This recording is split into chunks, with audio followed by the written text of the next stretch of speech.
बड़ा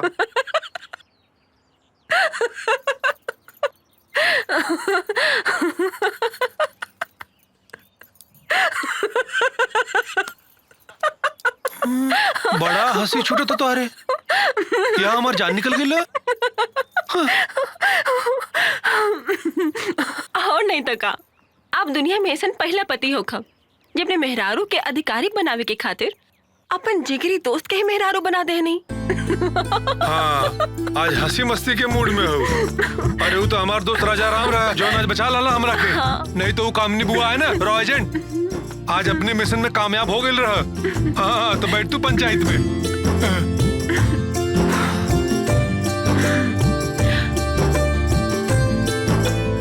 अच्छा एगो जरूरी बात बा। बोला। बोली। हमारे क्लास के जे सर बानी ना वो कहानी है कि 3 महीना के फीस जमा करे के बा।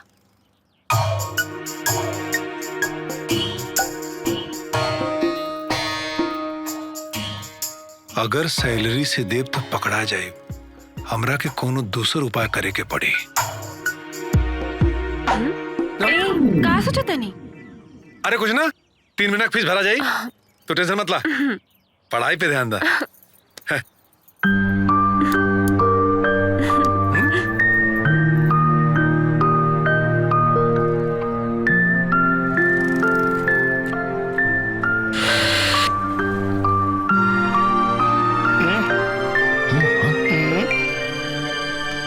का बात बा कन्हैया, काहे मुंह लटका के बैठल बाड़ा?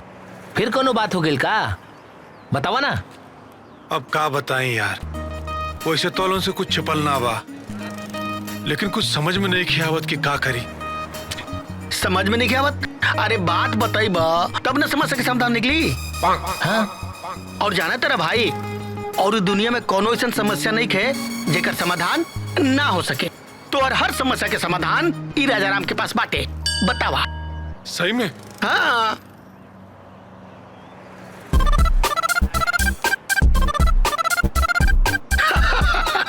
बस इतना सा बात। इतामर चुटकी के काम बा, चुटकी के। काहे से कि जहाँ राजा राम वहाँ हर समस्या के समाधान। कैसे? आओ। पक्का? हाँ तो चला। हाँ चला चला चला। अब या तो तू ही जा या हम दोनों के जायदा। और इतना मोटा शरीर लेके भाई बाइक पर 3 सीट ना जा सके जा, तो ये बैठ के खो और मर।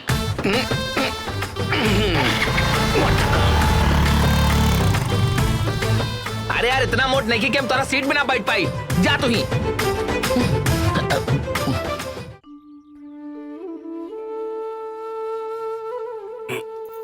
अरे बहू कितना देर लगी हो चाय बनावे में? जल्दी ले आवा चाय बना के। आहा, चाय के साथे तनी नमकीनो ले ले आइया। अरे बनावे में ओकरा टाइम ना लागेला। काहे इतना खखुआइल बाड़? बुझाता चाय या नमकीन बगैर तार प्राण छूटता। 20 आदमी अपन फरमाइश के बाहर एक अकेले बहुरिया पर डलले बा। ली कथा कहीं के।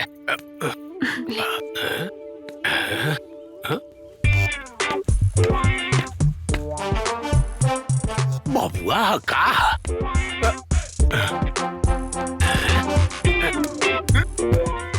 बबुआ पैदल का है आवतरी? मोटरसाइकिल का भइल?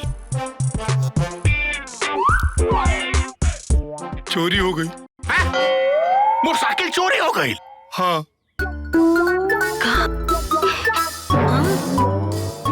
चोरी हो गई? रे कब? कैसे? कहाँ? मंदिर से। अरे तो मंदिर से बाइक कैसे चोरी हो गई? हाँ उहे तो।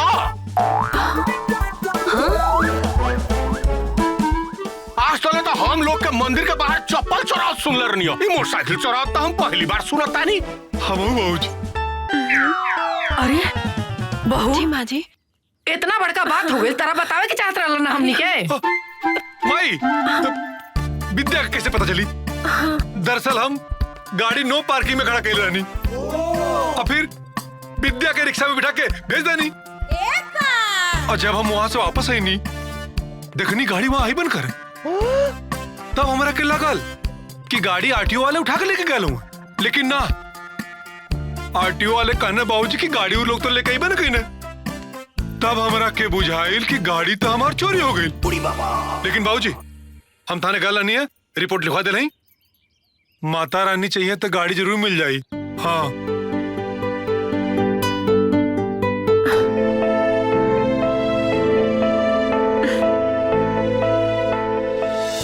रहुआ हमसे झूठ बोलल कब से शुरू कर देनी? हाँ, हमार फीस भरे खातिर रहुआ अपन बाइक बेच देनी। ई का कहतो तू? हम बाइक कहाँ बेचे? मतलब कुछ भी? अच्छा तो खाई हमार कसम, झूठ मत बोला। सच सच बताएं कि रहुआ बाइक बेचनी है कि ना? हाँ?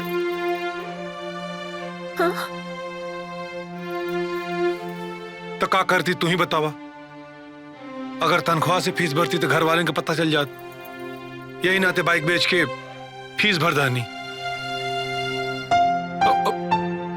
बैठा बैठा। तू इतना काहे सोचा तू? अरे तू एक बार ऑफिसर बन जा, ओकरे बाद 2 चक्का ना 4 चक्का खरीदल जाई। और वैसे भी हमारे नजर में दहेज पे सबसे पहला हक लड़की का होला। यही नाते बाइक बेच के तोहार हम फीस भर दानी। अब यही दहेज के पैसे से अगर तोहार बाबूजी तोके पढ़ा दिलो तो आज तू बड़का ऑफिसर बन जा तू, और हम तोरा के सैल्यूट मारी। अब हंस दा। अरे अब तो हंसा नाजबू। अरे नाजबू। अरे हंसा नाजबू। हंसा हंसा हंसा। अच्छा ठीक।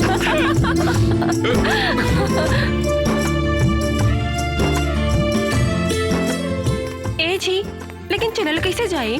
सवारी चल जाए। अच्छा अगर सवारी से जाइब तो भाड़ा देवे के पड़े, और अगर साइकिल से जाब तो भाड़ा बचे, मतलब पैसा बच जाए। और वह पैसा विद्या के पढ़ाई में लगा दे। विद्या, हाँ साइकिल पे बहुत मजा आई। चला चल जाए। वैसे ही बात का है ना, साइकिल चलावल सेहत खातिर बहुत लाभदायक होला। लवा, बैग लवा, है ना?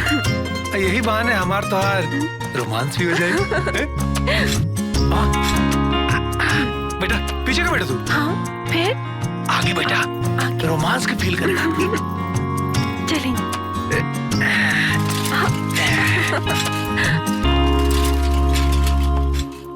1011, 12, 13, 14।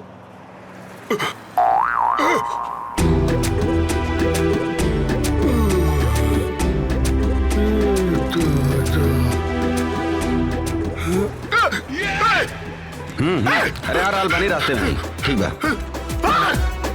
ए बुढ़ऊ। छोड़।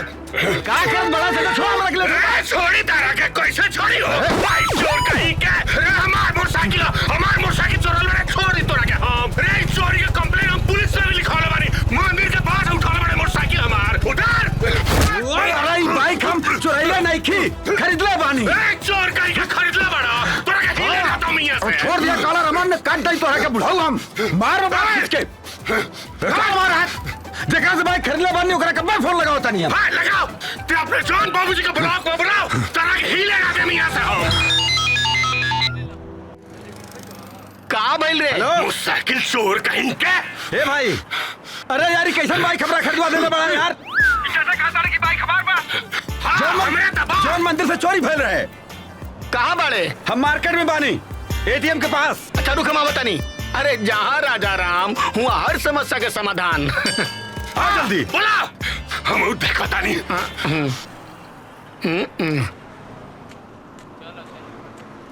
हम पुलिस का बुलाओ तानी। देखा तानी ते ये से कोई सही हिलाता रे।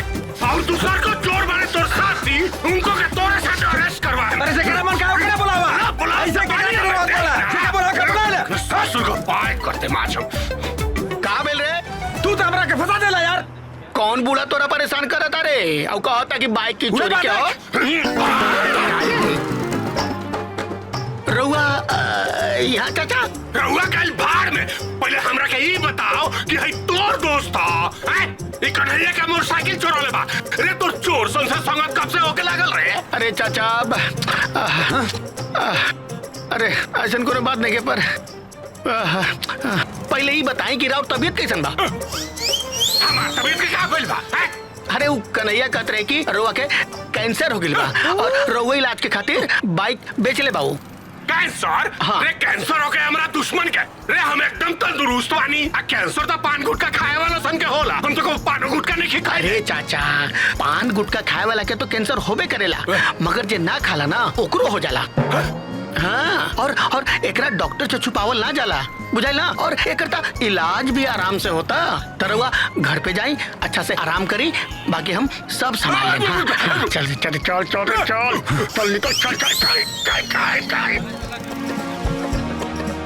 कैंसर इलाज लागत हमार लड़के हमरा के बेवकूफ बना रहल बा। अबे घरे चल के सारा हिसाब किताब आते उस ससुर के करता नहीं। हमरा कैंसर बताओ।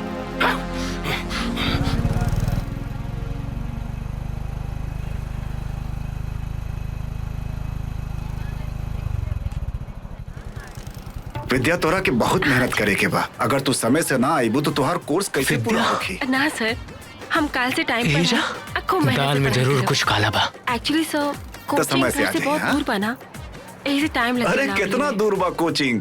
घर से निकल लू, कोनो सवारी पकड़ लू और तुरंत पहुंच हाँ, गए सर, कोचिंग। हम काल से टाइम पे पहुंचने की पूरा कोशिश करब। डीएम बनल तो हमार सपना बना सर, यही से हम कहीं कोशिश। अरे जल्दी चला ना। हमार पति सर वो तो जानत नहीं कितना सपोर्ट करत अड़े। ठीक बा विद्या बेटा। हाँ। और तोरा के कहीं कोनो डाउट होखे सब्जेक्ट में तो हमरा से पूछे में संकोच जी, मत सर, करी करा, thank you। काहे कि बहुत कठिन एग्जाम बा, ठीक बा, सर। है ना। जितने पढ़बू उतने चांस बढ़िया रही सेलेक्ट वो बिल्कुल होके। सही कहा तो तुमने। समय पे आ जाइए भुलैया जिन। ठीक बा, जा अच्छा अपन काम करा। हम चलत रहे। नमस्ते।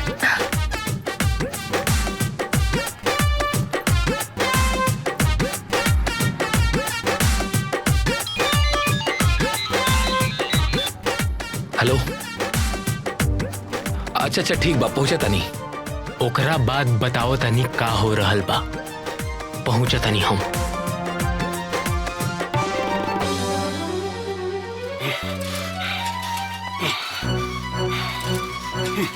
कन्हैया, कन्हैया, ए कन्हैया क्या करे? अंदर बड़ी बाबूजी। हंस नहीं का छोड़म हम। का भाई बाबूजी? कन्हैया, कन्हैया, रे ससुरा कन्हैया। का भइल बाबूजी? बताइए। कन्हैया, अरे का भइल काहे चिल्ला का भइल? बताओ कन्नू अबे की का भइल? कन्हैया, का भइल बाबूजी? कहाँ चिल्लात हुआ?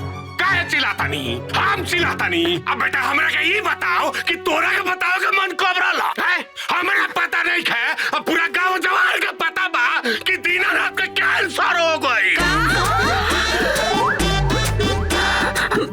बाबूजी के कैंसर।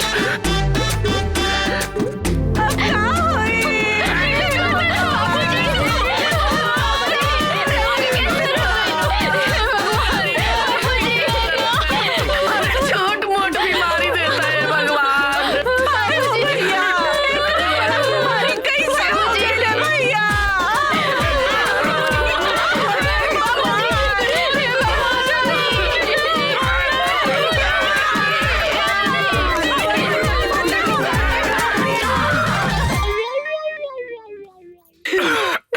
चुप रहो सन, गधा कहीं के।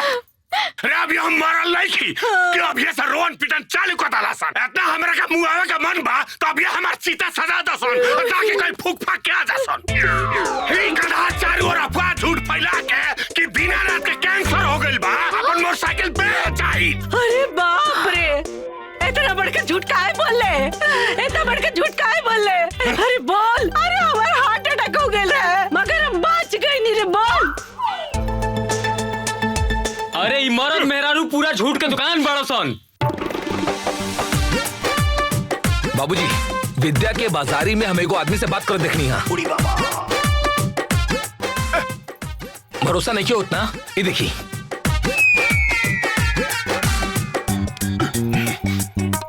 कहत रहल हा कि कल टाइम से चल हा। का? अरे बाप रे बाप, का कहत रहला? टाइम पे आ जाइए। हाँ, जॉब करे के बहाने तू ये गुल खिलावत रहलू। अरे अरे तोरा से पूछा था नहीं, जवाब काहे के दे?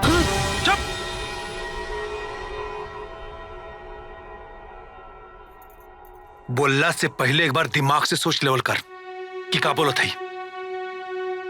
और एक औरत के मुंह से दूसरा औरत का बुराई अच्छा ना लगाला। अरे तो तेही बता दे ना, तेही बता दे ई बाजार में का करत रही है? आए ऊपर से चोरी या फिर सीना चोरी? माई तो लोग सच्चाई ना बता। अरे सच्चाई का बाटे तू ही बताओ। अरे बुआ ई का बताई सच्चाई? ई के कौनो अपन इज्जत के ख्याल है? ई तो खुद अपन मेहर के गुलाम बनल बाड़े। चुप कर दीदी, जब देखा तब फालतू बकवास करेले। ये फोटो में विद्या अपने टीचर के साथ बानी।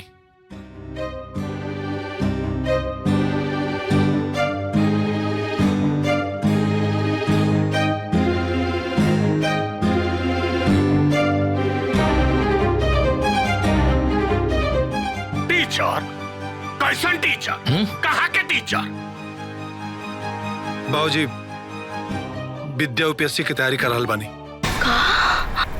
आज जीजा श्री जेकर साथे नाम जोड़त हूँ। दरअसल वो विद्या का कोचिंग टीचर हूँ।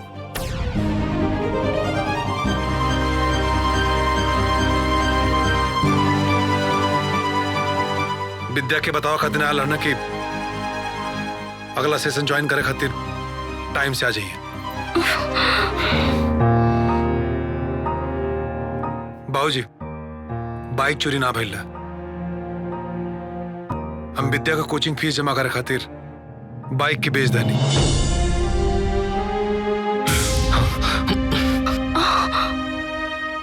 देख ले लू भाऊजी बेटा के। अरे मेहरारू के आते गिरगिट के तरह रंग बदलाता।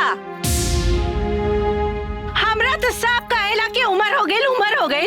अभी उम्र में ये कुल देखे के बात चल रहा ला। अरे तोनी से छुपा के मेहरारू के पढ़ावता। लगाता आज ही कलेक्टर बन जाई है। वो कलेक्टर बनिया ना बनिया, ऊपर वाले कहा तो विद्या का अपन मेहनत। लेकिन हाँ, आज जॉन भइल बहुत अच्छा भइल कि सबके बात पता चल गई। एकरे पहले यह विद्या या घर में खाना बनावत रहनी तो उनका सेवा करता रहनी और पढ़ाई भी करता रहनी। लेकिन तब क्यों को कोनो तकलीफ ना रहा।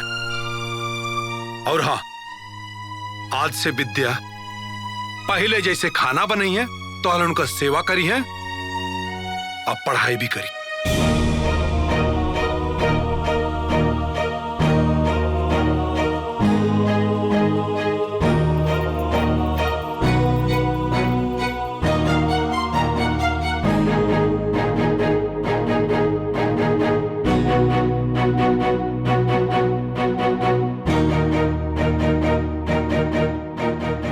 से घर वालन सब लोग नाराज हो गए।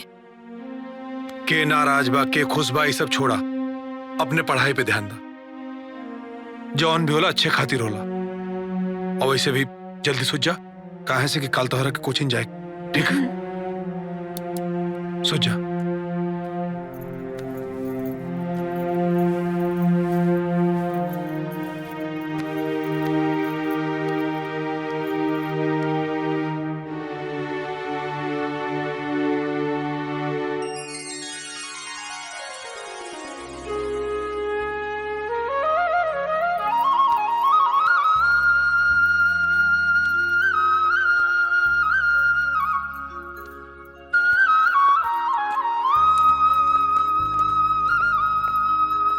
प्रणाम माँ जी। प्रणाम दीदी। प्रणाम। खुश रह, खुश रह।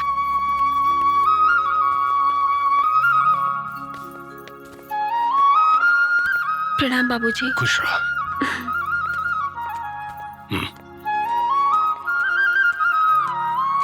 चलिए।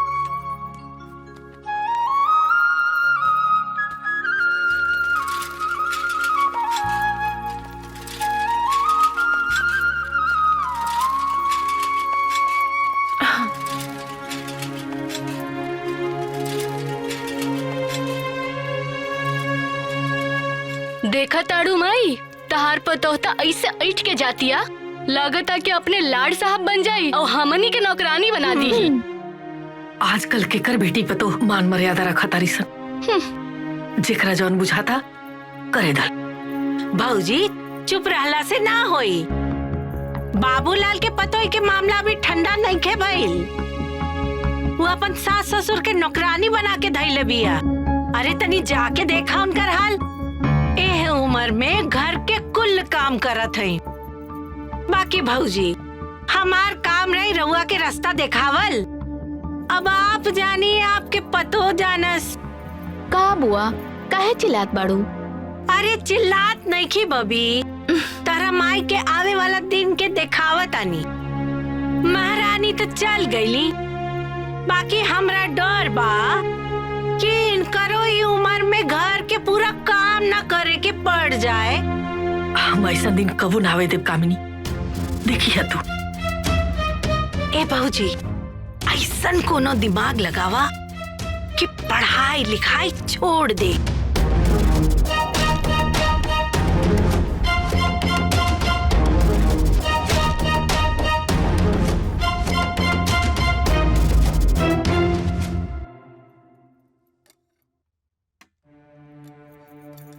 ए बहूजी चला।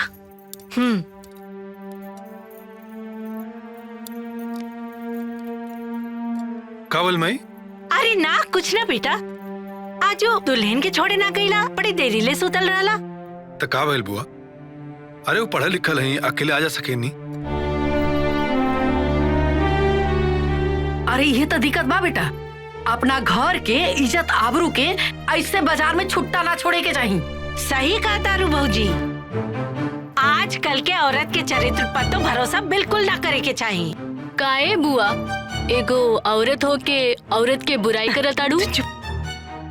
देखा बेटा, औरत के काम है जब ओकर शादी ब्याह हो जाए तो अपन घर परिवार गृहस्थी संभाले, अपन वंश के आगे बढ़ावे के बारे में सोचे। एगो तू हवा उनके डीएम बनावे के चक्कर में पड़ल बड़ा।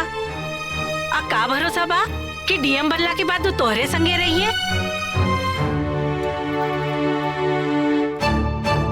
देखा बबुआ, तू तो समझदार बड़ा, हमरा जोन बुझालू कह देनी, बाकी तोहार मर्जी, तू जोन करा।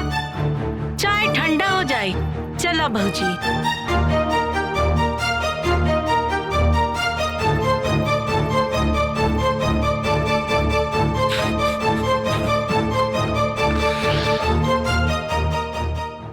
Akbar's time of death is 1605. Akbar times of death is 1605. Aurangzeb at the time of capture of Hyderabad. Aurangzeb at the time of his death is 1707. Consider his का मैडम पढ़ाई कैसे चलत बा? बहुत बढ़िया। एगो बात बताई, घर वाले तो हाथ धो के पीछे पड़ल हो कि तुम्हार पढ़ाई छूट जाए। का? हाँ, अरे माई बुआ कंचन दीदी ये लोग तो हाथ धो के पीछे पड़ल है कि तुम्हार पढ़ाई छुड़ा के घर गृहस्थी में रखल जाए।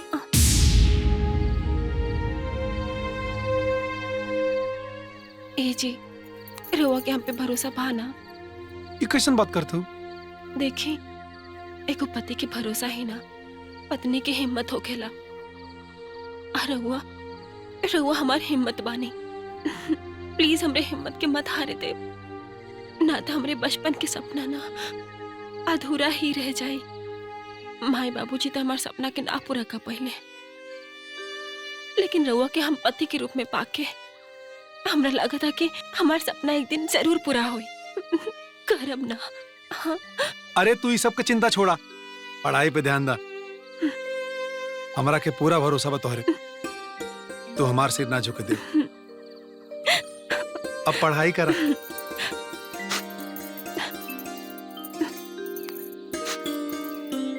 Consider the following statement. The starting feature of Jama Masjid is Kashmir completed in terrain similarity with Buddhism Pagoda's third person style. Which of the above statement is are correct? First one alone, 1, 2 and 3. C 1, 2, 3. D 1 and 3. बाबूजी, हे बाबूजी, बाबूजी हो।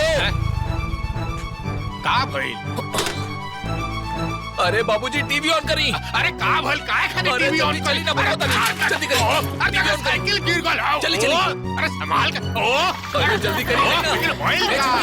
अरे जल्दी TV on कर। जल्दी on कर, छोड़ा ही सब। अरे कहा भाई दामाद जी कुछ बताई? अरे अम्मा जी आप अपना आँख से देखा तब पता चली।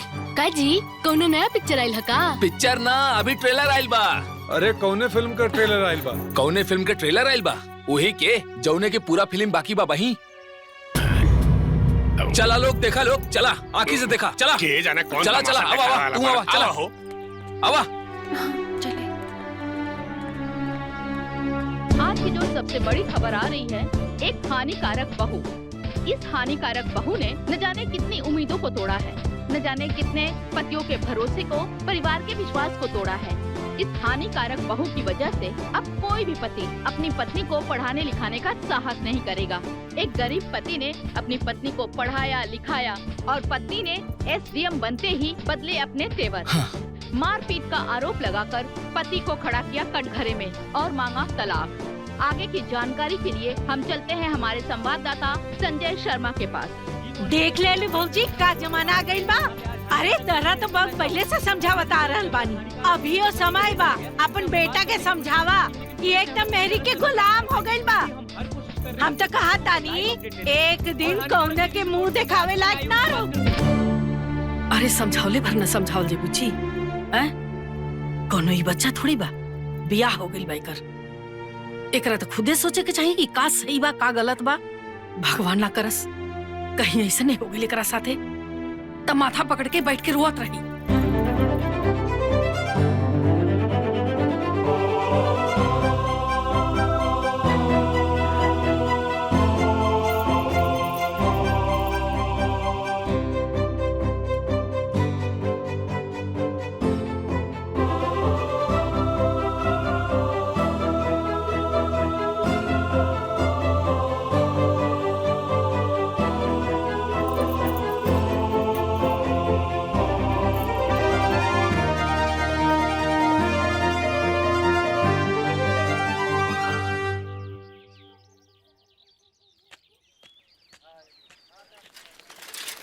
अरे है कन्हैया, रुका रुका रुका।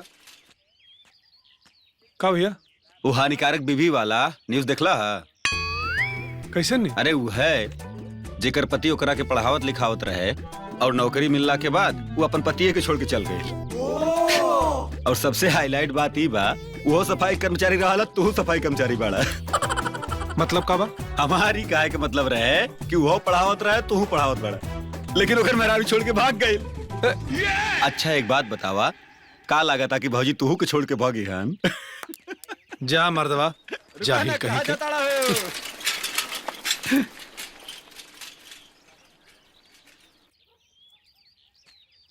अरे कन्हैया भैया सुने ना। अरे भौजी की पढ़ाई कैसन चलता? बहुत बढ़िया। अच्छा अच्छा। अरे सुने ना, वो हानिकारक बीबी वाला न्यूज़ सुन लो का? हाँ देखनी है न्यूज।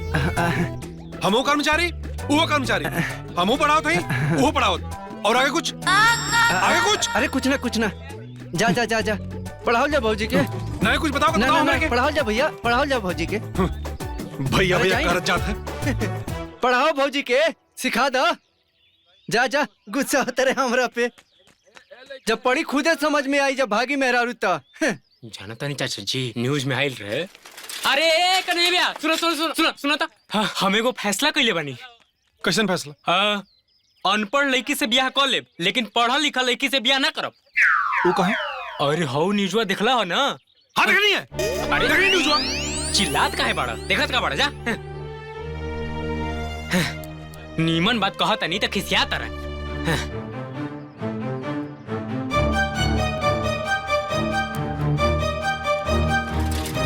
15वीं और 16वीं शताब्दी के भक्ति आंदोलन की प्रमुख सामाजिक देन क्या है? सांप्रदायिक एकता, सद्भावना और सहयोग का निर्माण। हाँ, और सामाजिक कुरीतियों का निर्माण करना, उदारता की भावी सच्चाई और लोगों में साहस का। अरे वो आगे नहीं, हम पानी लेके आओ नहीं।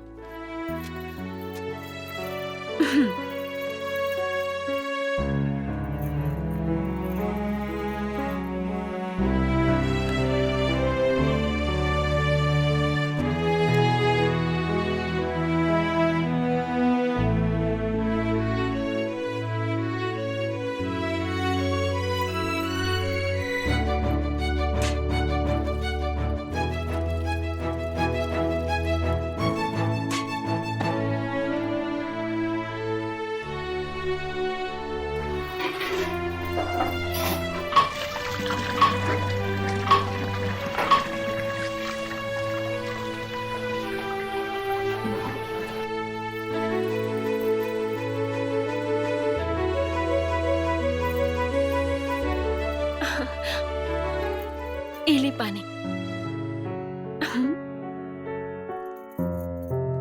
आज ना घर में पकौड़ी बनल रहे, आप कहीं तो लाई। देखा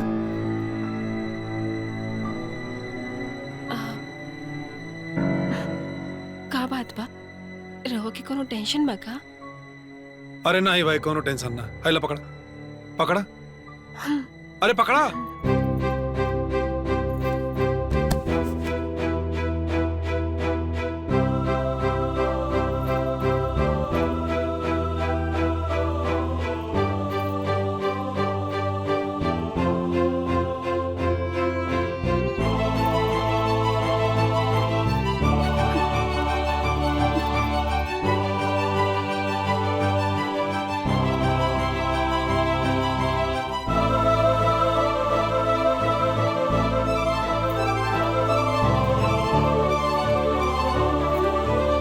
भौजी हो, मामला कुछ गड़बड़ बुझाता। आगे आगे देखी होता का।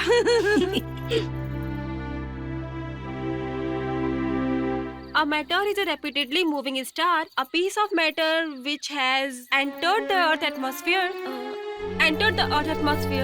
from outer space. हाँ, a piece of matter which has entered the Earth atmosphere from outer space. C part of constellation, a atmosphere far away from outer space. At atmosphere from outer space of matter is a repeatedly moving star, a piece of matter which has entered the Earth at atmosphere. वो हानिकारक बीवी वाला news देखला? अच्छा एक बात बतावा, का लगा था कि भौजी तू के छोड़ के भागी हन? अनपढ़ लड़की से ब्याह कर ले, लेकिन पढ़ा लिखा लड़की से ब्याह ना करो। Constellation, a comet without a tape, a matter is a repeatedly moving.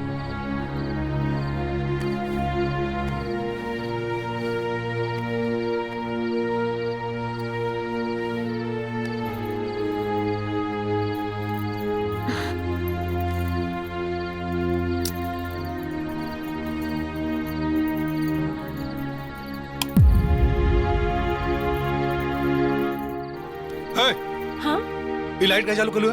पढ़ाई करते नहीं जी, ऐसे चालू कहीं नहीं है। हो गई तार पढ़ाई लिखाई, लाइट बंद करा, हमरे सुते के बाद। ई कौन तरीका है जी? हम पढ़ाई करके लाइट बंद कर देम ना। हमारा के तरीका और मत समझाओ, जाके लाइट बंद करा, हमरे सुते के बाद। अरे सुनी ना, बस 10 मिनट, थोड़ा सा ही बाकी बा, ओकरे बाद पक्का लाइट बंद कर दे, आप सोच जाए। हो गई तो थोड़ा हमारा पढ़ाई लिखाई, एक बार कर दे, लाइट बंद करा। अरे सुनो, अरे लाइट बंद करा। अब क्या हो गई बजी? ऐसे ही बाहर आंगन में हमारी किताब फेंक देनी है, और ये लाइट बंद करे के जिद कर रहल बानी। आपके दिमाग ठीक तो बा ना? चुप! हमारे पर चिल्लाइए मत। हम कहते हमारे पर चिल्लाइए मत, हमारे ऊपर चिल्लाइए मत। तार हिम्मत कैसे भाई हमारे पर चिल्लाए खातिर? ढेर पढ़ाई लिखाई कुमारी चल बा, जौन हमारे पर चिल्लाता हूँ। रवा बार-बार हमारे पढ़ाई के बीच में आ रहल बानी जी, काहे? हमरा पढ़ाई के? हमरा पढ़ाई के? कौन चिल्लाता अभी? देखा ऊपर से आवाज आता का हो? चल चल जल्दी। अरे चलिता, और से आवाज आता बुझाता। का चिलम चिली होता? का हो गई? तोरा पढ़ाई की वजह से झूठा जाप का नाटक कहीं नहीं। तोरा पढ़ाई की वजह से हम मोटरसाइकिल बेचनी, तोरा पढ़ाई खातिर हम गाना कहीं नहीं। और तू उल्टा हमारे को बोलता हूँ। अरे कहा है तेरा चिल्लाता? अरे बताओ ना का बात बा? अरे माई, इनके पढ़ाई का बुखार चढ़ल बा। अरे तो पढ़ाई के बुखार चढ़ाओ लगे बा, 50 बार तोरा के मना कहीं नहीं। पढ़ाई छोड़ा दे, पढ़ाई छोड़ा दे, गृहस्थी संभाले दे, लेकिन ना, पढ़ाई पढ़ाई पढ़ाई चढ़ा दे ना बुखार, ना झाक। अगर बुखार हम चढ़ा सकीला तो उतार भी सकीला। न रही बास न बाजी बाबरी। अरे क्या कर रहे बानी जी? इसे पढ़ा लेके जाता रहा। अरे सुन पिटाई का कर रहा है? ऐसे मत करिए।